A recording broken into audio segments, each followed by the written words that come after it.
10 baby sleep tips that'll help baby sleep longer stretches. 1. Swaddle.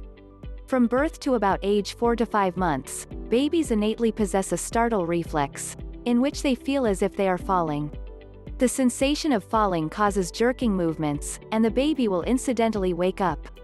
Keeping a tight swaddle prevents babies from startling themselves awake, helping the newborn baby sleep both better and longer. I like to think of the baby as snug as a bug in a rug, and I used to tell my son this every time I'd swaddle him snugly. Even if your baby seems to dislike the swaddle, I would keep trying. If you think about how it was for them in the womb, it is a very familiar feeling for a baby to enjoy a snugness around them. We stopped swaddling once our son could regularly get his arms out and roll over. We continued to use the Halo Sleep Swaddle and just swaddled around his torso, leaving his arms out. 2. Dream feed. The dream feed is the feeding given to the baby right before you, mom or dad, go to bed, and it helps prevent the baby from waking up just after you finally drift off to sleep. Isn't this the pinnacle of sleep deprivation? You just fall asleep and the baby wakes up. The dream feed can help your newborn baby sleep for longer while you sleep. We used it until about age 4 months. After that time, it can start to disrupt sleep and create more nighttime waking. Here's an example of a newborn sleep schedule that we loosely used during the first 3 to 12 weeks. 7 a.m. Wake up, eat, play 8 a.m. Nap 9:30 a.m. Wake up, eat, play 10:30 a.m. Nap 12 o'clock. Wake up, eat, play 1 p.m. Nap 2:30 p.m. Wake up, eat, play 3:30 p.m. Nap 4:30 p.m. Wake up, eat, play 5:30. Cat nap 6 p.m. Wake up, eat, play 7:30. Eat again. Cluster feed. Then down for the night. 9:30 p.m. Dream feed. 9:30 p.m. to 7 a.m. Night feeds as needed. Generally, if you can get a newborn to go 3 to 4 hour stretches during the night from birth to 6 weeks, that is pretty good. From 6 to 12 weeks, if you can get a 4 to 6 hour stretch, that's great. Some babies will go 8 to 9 hour stretches with the dream feed. When most authors taught, getting baby to sleep through the night, they are referring to a 6-hour stretch of sleep. A newborn's stomach is very small and I typically like to feed at least 2.5 hours during the day, cluster feed in the evenings and dream feed. The more calories you're able to feed during the day, the less they may need at night. 3. Limit the length of naps during the day. I know it's hard to wake a sleeping baby, but sleeping too long of a stretch during the day can rob nighttime sleep. If the baby sleeps past the 2 to 2.5 hour mark, I would go ahead and wake the baby up, feed him, keep him awake for a bit, and then lay him down for another nap. If you feel the baby truly needs longer naps, feel free to increase the nap limit to 2.5 hours. Breaking up sleep during the day will help your newborn baby sleep better at night. It also enables you to get more feedings in during the day, which is very helpful. There were, of course, times where our son was overtired and needed a little recovery nap. We would allow him to sleep for a little bit longer for just that one nap, and then we started getting back on track with our daily routine. 4. Use white noise.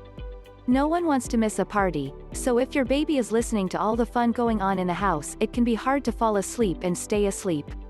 I place a fan on medium in the baby's room rather than directly next to the baby, so it does not blow directly on him or sit too close to his sensitive ears. Using white noise also helps immensely when we are traveling. We are usually able to avoid asking friends or family to be quiet. 5. Follow the eat, wake, sleep cycle. The baby wakes from sleep and immediately eats. Then the baby is awake for a while to play. Then the baby goes back to sleep. This cycle has several purposes. First, it encourages full feedings by allowing the baby to eat immediately after waking. The baby will have the most energy immediately after waking, making him more inclined to take a full feeding and go longer between feedings. Also, by feeding the baby after sleep rather than before sleep, the cycle prevents the baby from associating food with sleep or using food as a sleep prop. When using this cycle, a feeding before bedtime is typically only feeding before sleep. Of course, there were times where I definitely fed my baby before sleep. He needed a little TLC for a certain nap, and I was totally fine offering it when he needed it. But for the most part, I tried to avoid feeding him right before sleep. 6. Use a pre-nap and bedtime routines. It is well known that babies thrive on routine, structure, and predictability. Routines are also an excellent tool to help newborns get settled before sleep at night. Creating consistent routines will help bring order to a very chaotic world for your infant. Choose a pre-nap routine that works for you.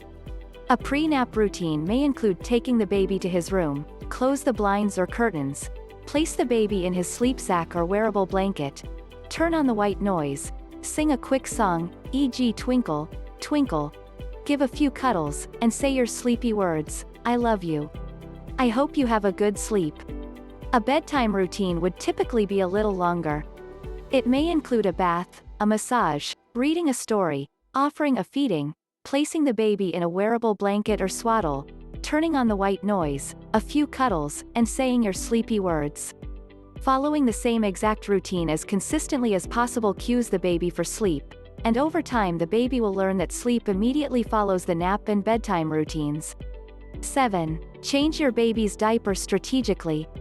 Changing the diaper before a middle-of-the-night feeding prevents the baby from waking up too much after a feeding is finished. When the baby wakes up, change the diaper and re-swaddle to prepare him for sleep immediately following a night feeding. If you change the diaper after the night feeding, the baby may become too awake, making it more challenging for him to fall asleep. Now, I've also heard from parents of very young newborn babies, think birth to 3 weeks, sharing that the baby poops right after a night feeding. This is very common during the early newborn phase when babies are still working out the flow of their digestive tracts. If your baby is consistently stooling after a night feeding, then certainly, just wait to change the diaper until after the feed. Once your baby's gut matures and he or she stops stooling immediately after a night feed, you can go back to changing the diaper before the feed. 8. Understand how a baby sleeps. The more your baby sleeps, the more they will sleep. It's backwards but true. If your newborn won't sleep, there's a very good chance he's way overtired.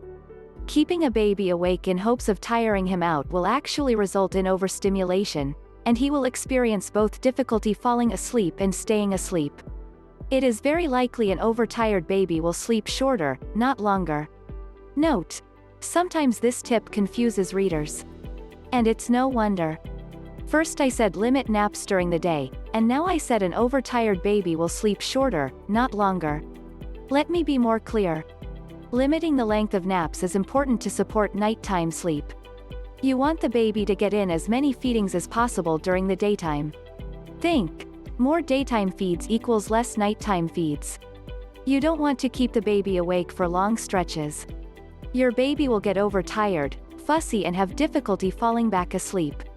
Bottom line: encourage lots of naps and feedings during the day following the eat, wake, sleep cycle. 9. Don't rush in. We may inadvertently encourage the start of a bad sleep habit by rushing in when a baby cries or rustles during the night. Oftentimes, babies wake up, babble and go back to sleep. The baby may even cry briefly or babble and still be asleep. Give the baby some time and see if he will resettle himself. Avoid rushing in and disturbing this process in order to help your newborn baby sleep better. Waiting anywhere from 2 to 10 minutes to see if your newborn settles is a good place to start. There's no exact science. Listen to your baby's cries. If your baby is starting to escalate, it's usually a good sign he needs some extra comfort and support. 10. Lay the baby down awake, but drowsy. The most important way to encourage your newborn to sleep in the long run is to teach him to fall asleep independently, which is essentially the beginnings of teaching independent sleep. Babies, like adults, will naturally wake up during the night. Without knowing how to get back to sleep, a baby will cry out after waking regardless of actual need, resulting in night waking droning on for much longer than is actually necessary. Once a baby gets older, falling asleep independently enables a baby to drift back to sleep after waking in the night, ultimately helping your baby sleep better in the long run. You can start by settling your baby into a drowsy state with your newborn baby routine, then lay your baby down in their safe sleep space.